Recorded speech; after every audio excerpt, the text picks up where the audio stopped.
Урматтуу туугандар,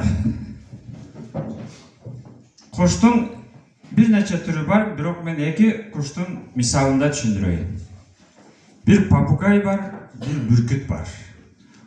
Бүркүт сүйлөбөйт, папугай кечке сүйлөйт. Бирок бүркүттөй бийикке папугай эч качан уча албайт. Мен көп сүйлөбөйм, мен только кыла турган иштеримди айтам. Мен эскини да сүйлөбөйм. Болгон иш болду. Только кантип эми өнүгөбүз, ошону айтам. Эми бул жерде көп талапкерлер бар экен, кайсысын тандай албай кыйналсаңыз, мен сизге бир сунуш айтам. Факт менен бош эле сөз бар. Факт деген ушул залда 50 адам отурат. Башка адам келет дагы бул фактты текшере алат. Эсептейт, жок 45 экен, 5 жок экен дейт. А бош сөз болсо, ушул жерде адамдар отурат деген сөз ошол бош сөз. Аны бирөө текшере албайтаң, эчтеке кыла албайсыз. Эгер кимдир бирөө факт менен сүйлөсө, аны текшере аласыз. Кимдир бирөө ушул жакта адамдар жүрөт десе, аны санын биле албайсыз. Кимдир бирөө ушул жерде 50 адам бар десе, анда факттан текшере аласыз. Эми мен только текшере ала турган сөздөрдү айтам, анан акчасы жок жасаса боло турган иштерди айтам. Мен өзүм атым Мадалиев Асылбек, Кадамжай районундагы Биргөндөй айылынын тургуну болом. Өзүм Кытайда, Америкада билим алып келдим. Экономист менен программистмин. Эми сиздерге бардыгыңыздардан үйүңүздөрдүн документтери, пособия, паспорт, күбөлүк, ошол документтердин эң көйгөйлүү маселелери бар. Районда сааттан кечке очередь күтүп, документ бүтүргөн учурларыңыздар барбы? Болобу ошондой? Ошону бир эле мыйзам долбоор менен, бир эле документ менен ошону түп тамырынан жок кылса болот. Бир жерден документти бүтүрсө болот. Мисалы, госрегистрдин компьютери менен айыл өкмөттүн компьютерин байланыштырса, сизден такыр справка сурабай калат. Экөө бири-бири менен документ алмашат. Эч качан сиз документиңиз бүтпөй кыйналбайсыз. Сизге мамлекеттик кызматкерлер документиңизди бүтүрбөй сааттан кечке кыйналса, эми андай болбойт. Эгер мени шайласаңыз, точно андай болбойт. Азыр балдар сиздерге менин телефон номеримди бөлүшөт.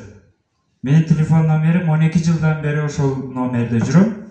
Мен депутат болсом да ошол номерде болом. Кандай көйгөйүңүз болсо, кандай убаданы аткара албасам, чалып туруп ушул аксакалдар мени сөксө болот. Эми андан башка. Менин экинчи кесибим экономист.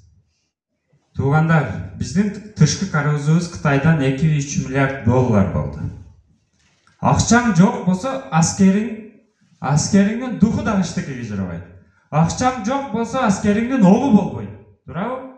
Нелерди айтып атабыз бул жерде? Жасалмалуулуктан токтотойлу. Реалдуу сүйлөшөлү. Биздин казынада акча жок болсо, жөнөкөй эле өзүбүздүн мектепти эмес, мына жолдорду сала албайбыз. Бутубузду алдыга жылдыра албайбыз. Билим берүүбүз начар болсо, өзүбүздүн жолду сала албай атабыз. Өзүбүздүн астыбыздагы кең байлыкты биз иштеп атабызбы? Жок. Кытайлар, түрктөр, орустар иштеп атат. Же жалганбы? Эмнеден? Биздин билимибиз төмөндүгүдөн, ошолорду иштете турган кадрлар жоктугунан. Духтун жоктугунан эмес. Манастын духу бар бардыгыбызда. Япондордо самурайдын духу бар. Мен Манастын духу менен Кытайда окуп жүрсөм, кыргыздар Кытайлардан карыз болсок, биздин духубуз карды төлөгөнгө жетеби? Эчтекеге жетпейт. Акчаң жок болсо эчтеке болбойт. Ушул жерде айтылган көйгөйлөрдүн бирөөсү чечилбейт, акчаң жок болсо. Эми Асылбек, сен акчаны бюджетти кантип толтурасың? Кандай мыйзам долбоор жазып акчаны көбөйтөсүң? Анан биздин көйгөйлөр чечилет деп суроо беришиңиздер керек эле. Эми мен ошол суроого жооп берейин. Мен Кытайда окуп жүрсөм, ар бир үй-бүлөдөн бирден продукция чыгат. Ар бир үй-бүлөдөн. Менин программамда ар бир үй-бүлөдөн ишкер чыгыш керек деген шарт түзөбүз. Ар бир үй-бүлөдөн. Кайсы бир үй-бүлө май чыгарат, кайсы бир үй-бүлө дагы бир нерсе чыгарат. Мен Америкага окууга барсам, Американын эң чоң рыноктарында ең чоң магазиндерinin товарлары 70% Қытайдан келеткен. Көрдіңіздер, олар қаншалық продукцияларын дүйнөгө сатады. Biz özümüzdün продукцияны, özümüzdün майды өзүбүз чыгармайынча өнүгүш жөнүндө ойлонбой эле койгула. Ойлонбой, такыр ойлонуш керек жок. Biz özümüzdün продукцияны өзүбүз чыгарсак, өзүбүз курал-жарак чыгарсак, ошондо коопсуздук болот. Ошондо өнүгүү болот. Кантип кылабыз аны? Билимдүү, түшүнгөн, акылы тунук депутаттарды шайлап анан кылабыз. Ошолор Кыргызстанда алдыга жүргүзөт. Мен не үчүн депутат болгом? Мен деле курсагым тогузуп, мен деле ишкер болсом болот. Бирок мен ушул жерде айтылгандарды, сөздөрдү бардыгын унутасыздар. Бирок мен тарыхта калгым келет. Ушул жерде кылган сөздөрүбүздү унутасыздар. Бирок биз кылган иштер тарыхта калат. Мен кылган иштер тарыхта калат.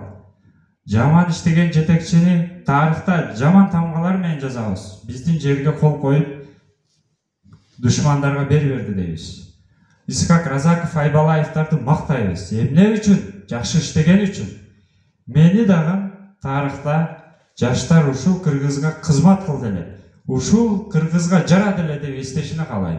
Ошон үчүн мен депутаттыкка өз кандидатурамды койдум. Эгер өзгөрүүнү, өнүгүүнү кааласаңыз, мендей билимдүү жаштарга добуш бериңиз. Азыр бул бала сиздерге бардык менин телефон номеримдерди бөлүшөт. Менин атым Мадалиев Асылбек. Бардыгыбыз кирешелүү бизнестерди ачсак, бардыгыбызда киреше болсо, ошондо армия оңолот, ошондо өнүгүү болот. Акчабыз жок эле жөн эле сүйлөгөн менен эчтеке өзгөрбөйт. Бардыгы экономикалык өнүгүү менен болот. Ошондуктан бардыгыңыздардан суранабыз, жаңы билимдүү жаштарды шайлаңыздар. Бардыгыңыздарга көңүл коюп мени укканыңыздар үчүн рахмат.